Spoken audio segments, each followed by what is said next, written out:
Did you guys like used to see each other all the time before the whole quarantine hit, and then Usually just weekends, because Yeah, I was I about to say don't. not really. Yeah, just weekends. yeah, okay. We like to. I personally, I mean, I feel like I like to have time to myself, but I mean, during the week, that's not like a bad thing. You know what I'm saying? Like, Oh yeah, I know. No, you trust me, know, I'm right there with you. I'm perfectly it's like by the end of content. the weekend, most of the time we're like, what are we like? What are we supposed to do? You know, like what is there to do? Yeah, Yeah, I'm perfectly content sitting at my computer the entire week, by yeah, myself doing nothing yes. except Yeah. me. And it's good to be okay with being by yourself too. You know, Yeah. me personally, I feel like. Well, see, the problem is a lot of people think I'm just more of aloof, and I was talking to Dell about this today, and I'm really, I guess I am sort of aloof when it comes to like conversations and personal interactions, but it's not that I intend to. It's sometimes I get lost in my own world, so like I Yeah, start like thinking in my head, and I'm like, yeah. No, I feel you on that. yeah, it's just like I start to, yeah, it's not like I No. distance myself from conversation. It's just like I'm so ADD sometimes. I'm like, oh well, that thought led to that. That thought led to this. Yeah. No, yeah, I feel you on that. It's just I feel like at least for me on my end, I want to be reliant on myself, Yeah, versus, having to talk to like someone constantly all the time for like reassurance, I guess. yeah, I'd rather have reassurance in myself, but I mean, it is what it is. Everybody has their own cup of tea. yeah. It's It's that. also a guy. It's also kind of a guy thing to be like to be by yourself and not need that. Most Yeah, girls true. aren't like that. Yeah. Are you more of the opposite, Lex? Yeah, I would say like Chandler could go without seeing me for 6 months and be completely fine and dandy and just text me every day. So, Then I would be the opposite. so how long have you two been dating? On and off Forever. for like 4 years. Okay, so like since college or high school? College. We College. Yeah, met in 2016. Oh, sweet, sweet. yeah. Climbing It's been up a minute. there. Climbing up there. So, All right. any advice for you guys? Like, do you guys, have any advice for anybody that's like committed in long-term relationships? Um, don't Alone get on each time. other's No, I'm kidding. nerves. No, yeah. For me personally, I think it's a respect thing. Yeah. Feed into what each other's needs are, but at the same time, it's compromising. I Yeah. wouldn't necessarily. Well, I wouldn't say compromising. I would say, what's the other word for it? That sounds Me, better. I mean, it is compromising because you have to meet halfway. It has to be 50-50. Like, Well, I it's, say for me personally, sorry, I didn't mean to interrupt, but I don't say 50-50. I say 100-100. You know well, what I'm yeah, saying? 100. But, like, Yeah. if you're compromising on something, like, if there's an issue, like, you need to at least be halfway somewhere in the Yeah. middle Right. together. But every day should be your 100% all you can give. Yeah. But, like, I do believe that some people have off days or, like, if they're stressed at work and some days you might not be your full 100%. And obviously, I will understand that. Yeah, I think Yeah. Nikki was working at Starbucks and she met this couple that was together for like 60 years. Nikki, correct me if I'm wrong, but she asked the guy, what's the secret to marriage? And he was like, never fall out of love at the same time. That's the key. Yeah. So when like one person's feeling down, the other person has to kind of step up and take the 100%. And for me, at least with Nikki, it's what? 60. Okay. But for me, it was, going through our ups and downs and roller coasters with me and Nikki. It wasn't.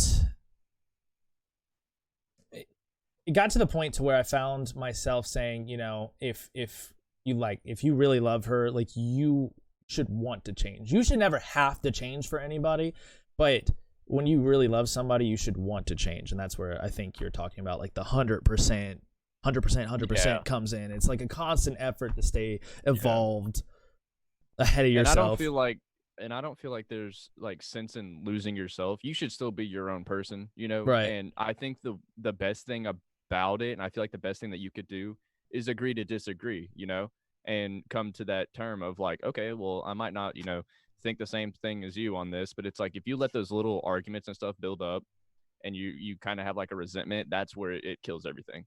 Is there a point to where you think that there's just you can't agree to disagree? Like, is there a particular argument or moralistic standpoint that it's just so strong that you think, you know, this isn't gonna work? Like if not particularly you guys, but if you two were to disagree on something, do you think that would be important enough to say, you know what, fuck it?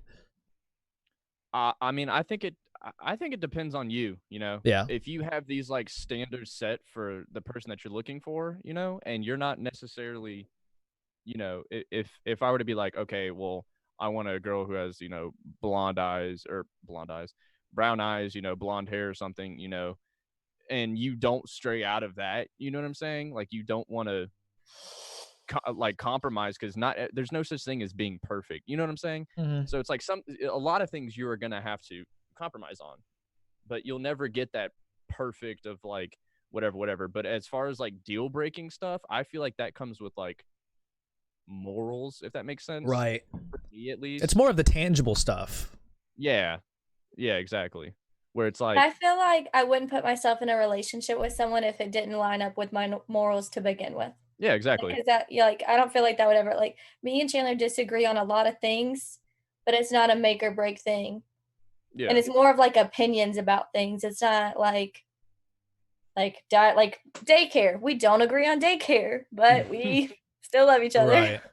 What about like long-term goals? Because Nikki and I have had this conversation, and it's been, you know, do you want to have kids? Do you not want to have kids? And I'm not going to go into all the details, but, you know, is that like, if two people see themselves at different points in their life 5 years from now, is that cause, or do you think that they should work past that? Or I think it depends on the person, because before I met Chandler, I didn't want kids at all.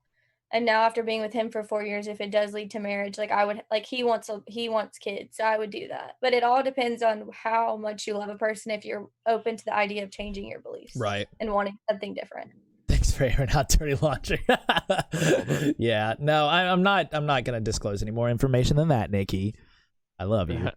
No, but yeah, I mean, I agree with that too. I just feel like it's personal preference, you know, because there's some people out there where it's like, you know, they say that their wife wears the pants in the relationship, or the man wears the pants in the relationship, you know, and I feel like it shouldn't be about that. It should be, you know, it goes back to compromising, you know. Yeah, I remember we had this conversation. It's like, who makes the rules, and whoever's bringing home the bread, you know. So yeah, I mean, I don't think it should be like that, you know. Yeah, no, I agree, but the running joke was, you know, why are you moving to Maryland, Dylan? Well, Nikki's making the bread. So yeah. She's pulling me along. I don't really have a say.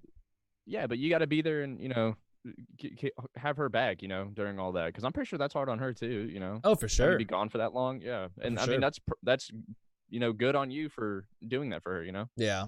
And some people in relationships don't realize, like, when you marry someone or you're in a relationship with someone, you know already that they might want to be a traveling nurse or traveling doctor or traveling something. So it's like, you already signed up for that, and people don't understand, like, I agreed to do this and I don't mind doing it for someone I love. Yeah, and that's where I think the whole idea of not having to change for somebody versus wanting to change for somebody is sort of that evolutionary turning point.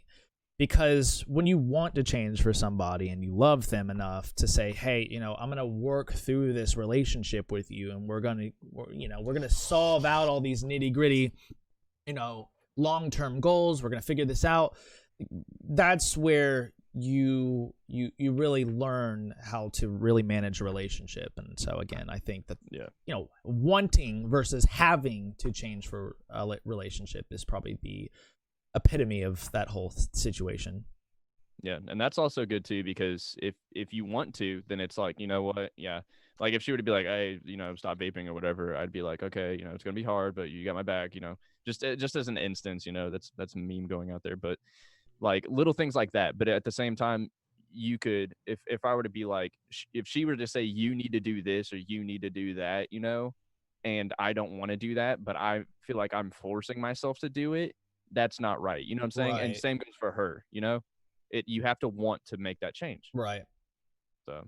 No, and Randall says the key is to change together, not separate.